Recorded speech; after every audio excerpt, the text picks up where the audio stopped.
In a world crying out for a top 10 show,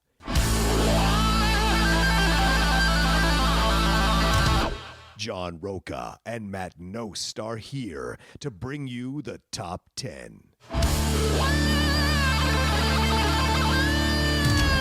Take it away, boys.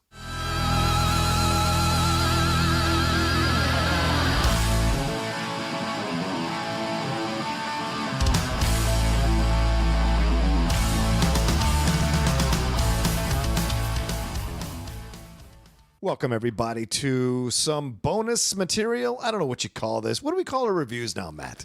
They're just recapping reviews. Okay. I mean, they go up on Patreon first, and then That's what it we're is. shifting it, and then 2 days after it comes out on the main channel for Right. free to try and generate. We're just doing more content. You guys asked for it. It's a Patreon exclusive a couple days early, and then boom, you're getting this dropped for everybody else. Come on over to patreon.com/the top 10 with the number 10 if you want to join in on all that fun. We got tons of different stuff. We're working on more stuff. We have a couple ideas percolating. Anyway, let's get into the recap and review. I am Matt Nost. I am John Roca, and we are going to do a recap and review of Toy Story 4, which is out in your theaters now. Matt. Yeah, spoilers. This is all going to be spoilers. If you haven't seen the movie or you don't mind us talking about it, feel free to continue. It's your own fucking warning. Exactly.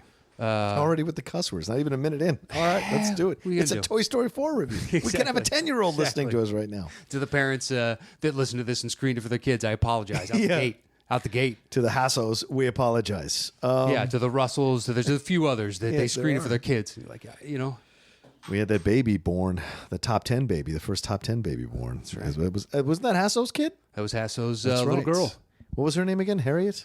I don't know. Let's see. His son is Race, and she is. Oh, Yeah, shoot. there it is. There it is. Shoot. It's a Sunday morning. Give us a break. Anyway, so Toy Story 4. It'll come to you as we go. I'm the worst, though. No, well, you don't know too. it either. Yeah, so I don't know. there's don't two. feel any shame. So yeah, talk to me. What you feeling about Toy Story 4? How did you like it? You're an animation guy. What you? Yeah, feeling? it was beautifully done. Mm-hmm. I left wanting. Oh, interesting. Like wanting more or wanting the overall? I wanting guess a little something more different. Okay. Okay. It was fine. All right. Look, on some level, this is the death of the franchise, so to speak. If it goes that route, Kind of is. it is. Possibly. Yeah. So if that's what it's going to be, I want more interaction then with all the people that you spent time with. After the crux of 3, you guys almost all died together. Right. You built up this friendships, and then it's a Woody and Forky movie, which Forky's great, Forky's fantastic. but then the villain is kind of 2 meets 3 a little bit. Yeah, with it's another kind of Lotso. Yeah. But with a little more sympathy. And in a the little end. of the prospector, the Kelsey Grammer. Mm-hmm. And the second one was just like, you live in this world, and he wanted to be there. Yeah. And she never found a home, so whatever. Yeah, I liked the film. I thought it was really well done. I got emotional at the end there, not like I did in 3, but certainly there were shades of it. This idea of the end of this relationship of Woody and Buzz, the end of Woody being a part of these people. But it kind of mirrors what happens when you finally find someone that you want to be with. You kind of spend less time with your friends. You kind of spend less time with the people that you know. There isn't a full break. True. But certainly there is less time, and so you move on. So the thing. So it was interesting that a film. I mean, and this was interesting because people were saying like, "Oh, it's Woody's story." It's always been Woody's story in every movie. Yeah, but I mean, this is what, like, if you showed up as a kid and you were a Buzz Lightyear fan, Yeah. there was no point in you being Oh no, there. right? Agreed. And that doesn't make sense in a Toy Story movie. Yeah. It was. I can understand relegating all the others, but it's Buzz and Woody. Yeah. And, well, it's just like, wow, you took away one of the dynamics for the entirety of this movie. Well, the Bo Peep filled that role, so there wasn't really room True. for Buzz. But I've watched 6 hours yeah. of these two characters pretty much always together, or the story focuses on their two separates as they, converge again. Yeah. And for Buzz just to come in at like a couple random spots. That's what happens, man. Your best friend all of a sudden falls away when you find that girl you're supposed to be with. I know. Or a guy you're supposed to be I with. realize. Yeah. But I hear what you're saying. As a movie itself, As a you wanted a movie. little more Buzz, a little more interaction there. Something. Yeah. It seems pretty clear that Buzz and Jesse will now be the mother and father of that tribe. And Woody has gone off. He's done everything he can to build Yeah. that tribe up. He was their leader for a while. Buzz came in. They kind of turned on him for Buzz for a movie or two. And then, he kind of reestablished himself when there was a temptation to go and didn't. And then in the third one, really kind of saves everybody and then is willing to die with everybody in the trash compactor. So he's given so much already. He has. Yeah. I'm not going to take that away from you in the slightest. And look, and I'm not saying the movie is bad. It actually had some great jokes. Oh, yeah. The 3 G.I. Joes that were all the same, just different. And the dude, the last non-high five when he just kind of slinked a little bit, it was so good. I was like, that's a good joke. Yeah. I like that joke. Yeah. The boo, boo, boo. Oh, with yeah. Forky. Oh, my God. The trash thing with Forky. Jesus. Oh, the trash, yeah. Oh. And then the post credits with the other thing, trash, toys. He's the one now who's got to explain it to her. Yeah, to her. Yeah, right. Yeah. Exactly. I mean, it was a interesting story. Yeah. Bonnie almost becomes a secondary, or not even secondary, maybe even third or tertiary, whatever they call it, character, because like Andy was really prevalent through the first 3 films. Bonnie gets introduced right at the end of 3, really. Mm-hmm. And then now this whole 4th movie was about trying to get this toy back for Bonnie.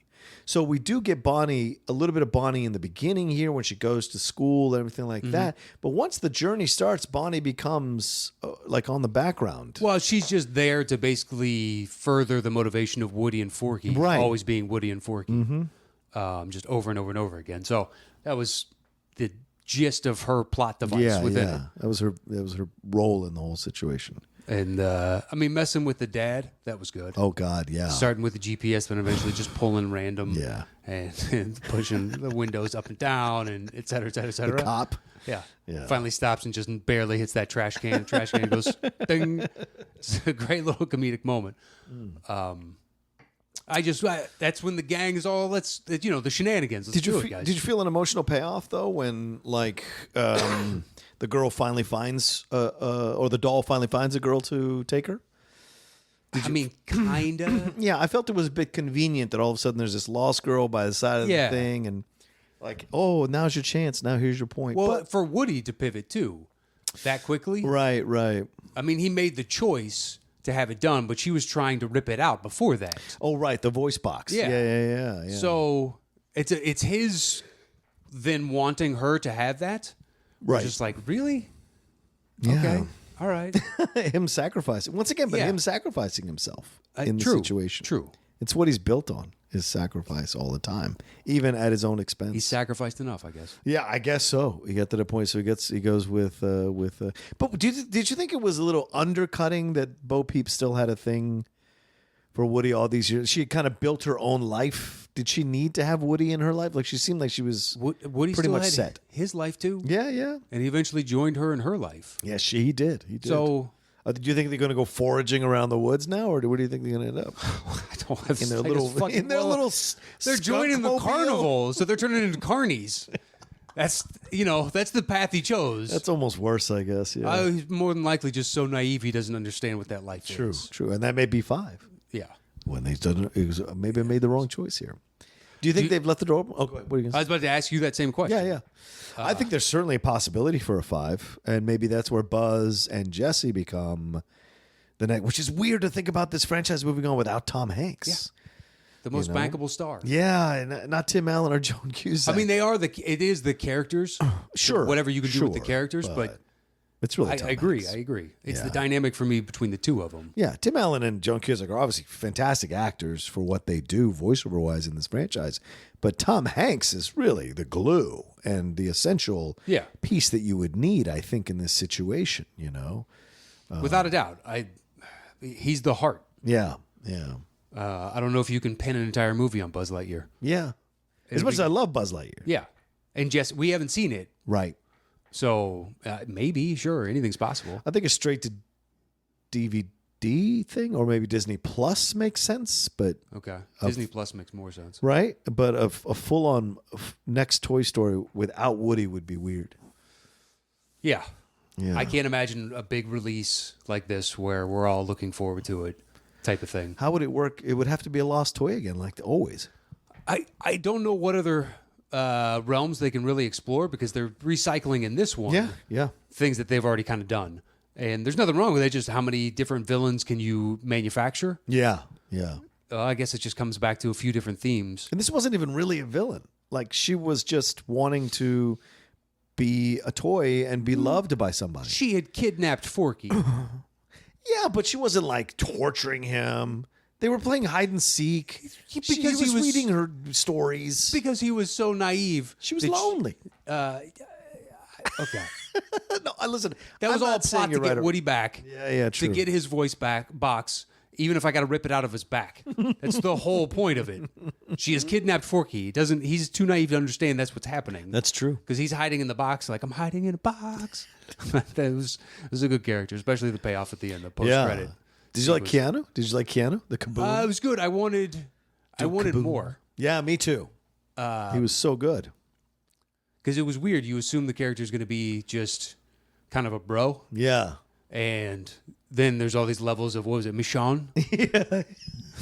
That is gone? Oh, Michonne. On Boxing Day? Yeah. The final payoff when he's doing the no look, he's standing on the bike. I like that. Oh, no, don't do that right before he goes off and he's just his eyes closed. I enjoyed it. I wanted more. This is for you, Vichon. Yeah. Vichon. Maybe that could be, wow. Because they could do a side separate, another Woody story pretty easily. Yeah, absolutely. Oh, yeah, they really could all They up could. in there. If you got Shit, maybe that's Toy Story You got 5. Duke. Just Woody. Exactly. Duke is a new, maybe, big character there. Yeah. You've got the 2 plush toys, Right? plus your 2 central characters. Do you like Key and Peele? Did you like their characters? Yeah, it was good. That was funny shit, man. Them attacking the old lady in different ways. know. Oh, Well, my God. Then she goes home and she takes a bath. They show her in the bath, and the dude cuts through. Is like, where's this going? Like, Hey, don't interrupt us. woman. yeah. Oh, man. Yeah, they snuck in some good jokes. I thought this was the funniest one of the 4. Like, I laughed more in this one than any of the other ones. I agree. I might have At least that I'm thinking of right now. Yeah, I might have enjoyed the other 3. Well, maybe 1 and 3 more, but I haven't laughed harder in a Toy Story movie than I have in The only thing I could think of in 3 that made me really laugh was the first time seeing the tortilla when Mr. Potato Head has to do that. My God. I like the Ken. The Ken stuff was Yeah, great. the Ken stuff is great. Right? Michael Keaton, he was great. Just so excited that he gets to show off his costumes. This is the first ever person that fully understands everything that he loves. It's a soulmate. the runway thing. Yeah. It's brilliant. Dude, it was so good. And then Yeah. you start destroying those. Oh, it's just he's so hurt. Not that one.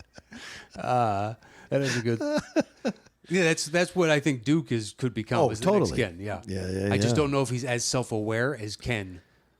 Well, I mean, thinking of Vachon or LaShawn, whatever that guy's name, the his kid's name, dude. That moment when he is, it's a commercial. It's a commercial. Yeah. Like, just the frustration of it all. It's true. How the toy understands better than the human that it's a commercial. But I like the way it was. I like the animation because it's updated animation, computer animation, more like, what do they call it? Real something animation. There's some term for it. I can't remember what it is, but Okay. like it's supposed to be almost as true to life animation as you can get. And they kind of started down this path with Good Dinosaur, even though that wasn't a good movie. They kind of started down photoreal animation is what they call it.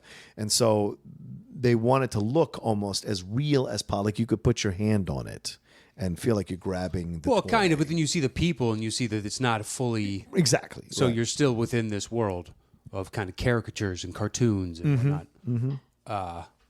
Yeah, but the problem though is they can't update it too much because they don't want to look too dissimilar from the first one. Right. So they have to maintain certain aesthetic choices that they made a long time ago. Yeah, like when they try to go back to the time in Star Trek when the original series was, like when Kirk and all them, like when they try to do that, I'm just like, why? You're not going to capture it the same. You're not going to come anywhere near it. So There's a cool series on YouTube where it's CGI artists go through and watch good and bad and break down like, okay, here in this scene, and this is why maybe it doesn't look right to you or whatever else. Yeah. And I've learned all kinds of, that's interesting. Like you don't oversaturate a character. So if their character has blue on them, it's not bluer than the sky. It's not more vibrant than the sky or any other blue reference around it. That way it looks realer to you as a viewer. Oh, that makes sense. Because if it's too hyperbolic, you'll be like, it's clearly fake. Yeah, right. So in certain movies, they're like, I guess in the last Pokemon, they showed all these side by sides, and They did a really good job Yeah. of matching. Wow. So it's more believable, even though you know it's not. And you're Right. like, that's super interesting. I haven't seen that movie, Right. but I know Pikachu looked amazing. That's about it. From the trailer, yeah. Yeah, from the trailer, I saw that and I was like, wow, that looks pretty fantastic. And then you see Sonic and you're like, oh my God. Just like everybody had the same reaction. I didn't even play that game all that much growing up because I was a Nintendo kid. Right. But still, I know that that is terrible. Those teeth and those muscular legs, you're like, what's happening here? Well, and his eyes, The eyes, yeah, the eyes. tiny little eyes. Like Sonic has massive eyes. You Yeah. really got to stick with that. That's that one. It's like when they did Deadpool for the X-Men film, and you're Yeah, like, you take away his mouth. you take away his mouth. What's the fucking point of having Deadpool in the film? It's what makes him really truly different. Exactly. Regenerative ability, as we see, is relatively common within their world. Exactly. This guy's got a mouth. That's his literally the mutant merc ability. with a mouth. It's Yeah, that's literally- it. That's what makes him unique. Oh, these executives. I know. Yeah, I mean, I enjoyed the film, and I would probably go back again. Yeah, I don't think I will. I think we were supposed to go. I don't know. My friends are supposed to have some kind of birthday party. I think it's next weekend, and we're supposed to go see it. So I may go again and see it. I enjoyed it. I didn't think I laughed a lot for that kind of film, which is Yeah. why I would go back and see it. But for you, not for you, huh? I mean, maybe if it was a situation like that, sure, I would go see that again. That's fine because it's only an hour and 40 minutes. Right. too. So it's not like, sorry, I had like two hairs just dangling right in front of my left eyeball. So, I mean, sure. Yeah. If like my family was, I happen to be around them, they're like, we're going to go see this. I wouldn't be like, well, we've already seen it. Like, all right, let's go see it again. Fuck you. I'm not going. Yeah. I want to get your take. Let's see how you do. Maybe I Yeah. appreciate it better on a second viewing. Yeah. Now knowing where it's going to go. Yeah. The carnival thing was interesting. I liked the skunk thing. I liked Bo Peep. I really liked her being her own woman. And Annie Potts did fantastic work. And it must be something to be like, I did a character like in 1993, and here it is 2019. I think it's 93 or 96, something like that. Here I am in 2019, and I'm like doing this character, and now they're finally letting her do more. You know what I'm saying? So, Well, I mean, whoever thinks you're going to bring back that character, right? it's gone. In that way, yeah. Yeah. It's really Out of nowhere. Do you like those dummies? Those weird ass dummies? I mean, when he's pushing the stroller and the first time you get introduced and he turns his like head all strangely like this is like a bad horror movie setup. Mannequin comes to life bullshit.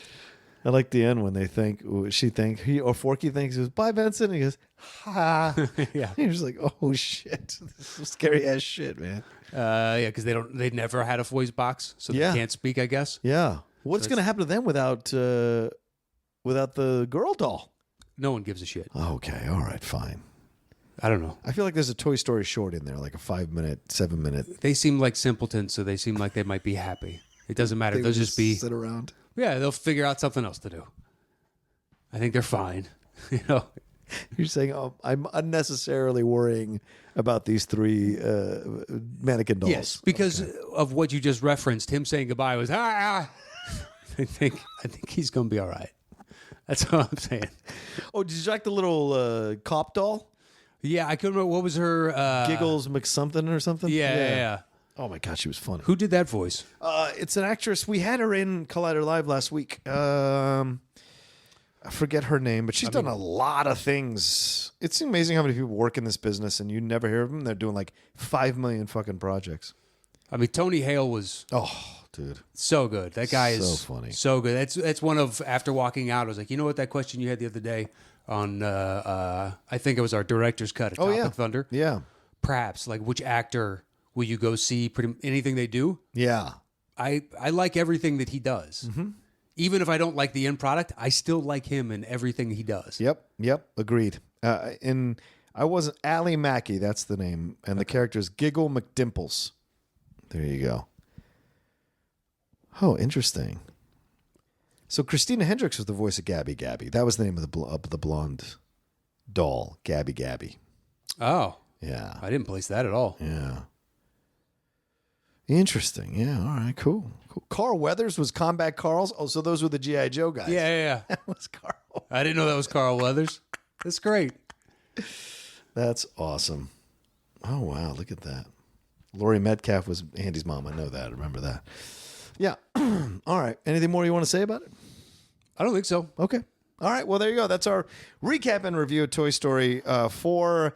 Matt liked it. We both liked it. I think I liked it a little bit more than Matt. So let us know what you think. Did you go see it? Did you like it? What did you enjoy about it? Or what did you not enjoy about it? Let us know. Yeah, please do. And once again, if you want to go to patreon.com/the top 10 with the number 10, you can do that there. Follow me at Matt Knows, John at The Roca Says. That is it. Recap and review. We are out. Bye.